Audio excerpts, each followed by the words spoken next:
The night I realized my wife was truly gone, the oil lamps in our Pittsburgh mansion were still burning.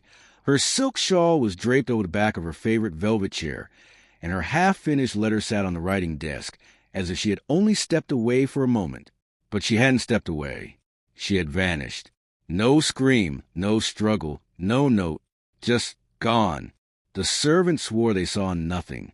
The gates were locked. The snow outside lay smooth and untouched. Tell me honestly, if you were in my position in the year 1887, with the entire city whispering that you either murdered your own wife or drove her to madness, what would you have done? My name is Charles Whitmore, and in 1887, I was one of the wealthiest men in Pittsburgh. My fortune came from steel, rail, and the kind of investments that made newspapers print your name with both admiration and suspicion. I was 42 years old, disciplined, calculating, and, as many like to say, cold. My wife, Eleanor Whitmore, née Eleanor Hastings, was 31, vibrant, sharp-witted, and far too intelligent to be content as a decorative ornament in a mansion overlooking the smoky skyline of industrial Pennsylvania. When I married her in 1882, it was said to be a union of power and beauty. Her father had been a respected banker. My empire was expanding. On paper, it was perfect, but marriages are not lived on paper. Eleanor was unlike the other women of our social circle. She read philosophy, argued politics, and questioned the morality of the very industries that funded our lavish dinners. She would stand at the window, gazing toward the mills, watching the orange glow of molten steel light up the night sky, and ask me whether I ever thought about the men working 12-hour shifts below. I would answer with numbers: wages paid, families fed, progress achieved. She would answer with silence that felt heavier than accusation. Still, I loved her. I did, not in the dramatic, poetry-reciting way young men boast of, but in the steady, protective way a man builds a home and places his world inside it. I gave her everything: Paris gowns, a carriage imported from London, a conservatory filled with exotic orchids. But the one thing she seemed to crave was something I could not buy: independence. By the winter of 1887, our marriage had grown strained. We dined together in polite quiet. We attended galas as a unified front, yet in private. She had begun to speak of travel, of New York, of Boston, even of Europe, places where women were beginning to speak publicly about suffrage and reform. She wanted to attend lectures. She wanted to write essays under her own name. I confess I discouraged it, not cruelly, but firmly. The world we lived in was unforgiving to women who stepped too far outside expectation, and even more unforgiving to the husbands who allowed it.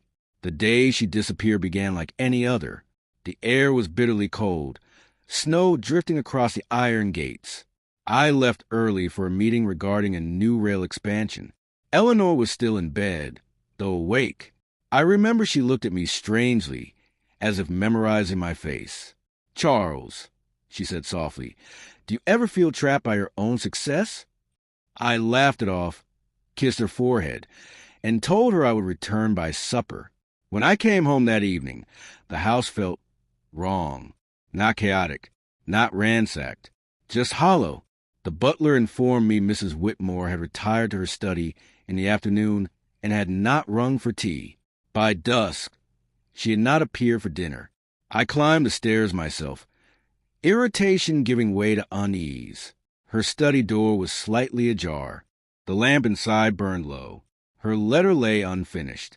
The last sentence read, "I cannot continue living as though," and it stopped there. At first, I assumed she had gone for air, but the snow outside showed no footprints leading away from the house. The servants swore no carriage had arrived. The gates had remained locked. We searched every room, every closet, even the cellar. Nothing. No sign of struggle. No blood. No broken glass. Just absence. By morning, the rumors began. In 1887, Pittsburgh was a city of industry, but also of gossip. Wealth attracted scrutiny. A missing millionaire's wife was a feast for speculation. Some whispered she had run off with a lover.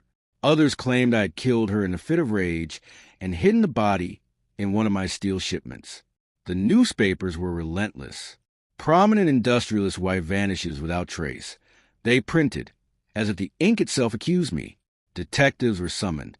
They questioned the servants individually. They examined the grounds. They inspected the frozen river. Nothing.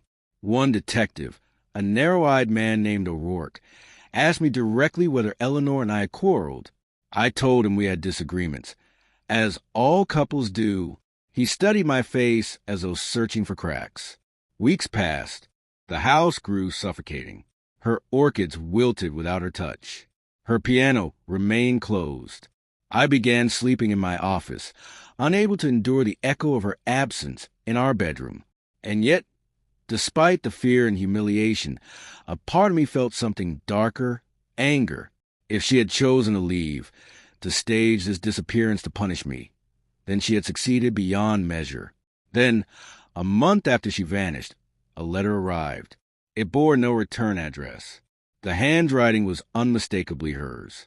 My hands trembled as I broke the seal. Charles. It began, "By the time you read this, I will be beyond your reach. Do not search for me.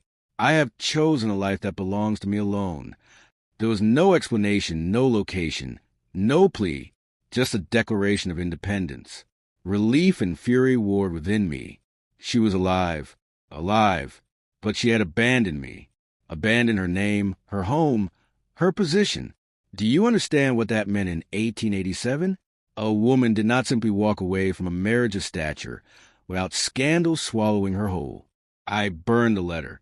I told no one of its contents. Instead, I announced publicly that we would continue the search. I funded private investigators. I offered rewards. Outwardly, I was a grieving husband. Inwardly, I was unraveling. Why had she felt so desperate to escape that she orchestrated such an elaborate vanishing? Had I truly been so blind? Months turned into a year. The whispers never fully ceased. Some claimed to have seen a woman, matching her description, boarding a train to New York. Others insisted she had drowned herself. I began to suspect she had planned it for months, perhaps even years. The unfinished letter in her study may have been nothing more than theater. And here's where I must pause and ask you, if you discovered that the woman you loved had staged her own disappearance to flee the life you provided, would you expose her and drag her back in disgrace? Or would you protect her secret and endure the suspicion yourself? Before I tell you what I did next, I want you to think about that. Put yourself in my place. Comment below what you would have done, because the choice I faced could either destroy her or me. For a long time, I did nothing, but the city's pressure mounted. Investors grew wary of scandal. Business rivals hinted that instability at home reflected instability in leadership. I realized her disappearance was no longer merely personal. It threatened everything I had built. So I hired a private detective from Philadelphia, a discreet man named Alistair Green. I showed him the burned fragments of the letter I had preserved. I instructed him to find her, but quietly. No newspapers. No public spectacle. It took him 3 months. He found her in Boston. She had taken the name Eleanor Hale. She was renting a modest room and writing essays for a small reformist publication. She spoke at gatherings about women's rights and economic inequality. My wife, the mistress of one of Pittsburgh's grandest homes, was living simply, passionately, freely. I traveled to Boston alone. When I saw her again, standing on a small stage in a crowded hall, speaking with fire in her eyes, I felt something I had not felt in years. Awe. She was radiant, alive in a way she had never been within our mansion's walls. After her speech, I approached her. She froze when she saw me. For a moment, fear flickered across her face, then defiance.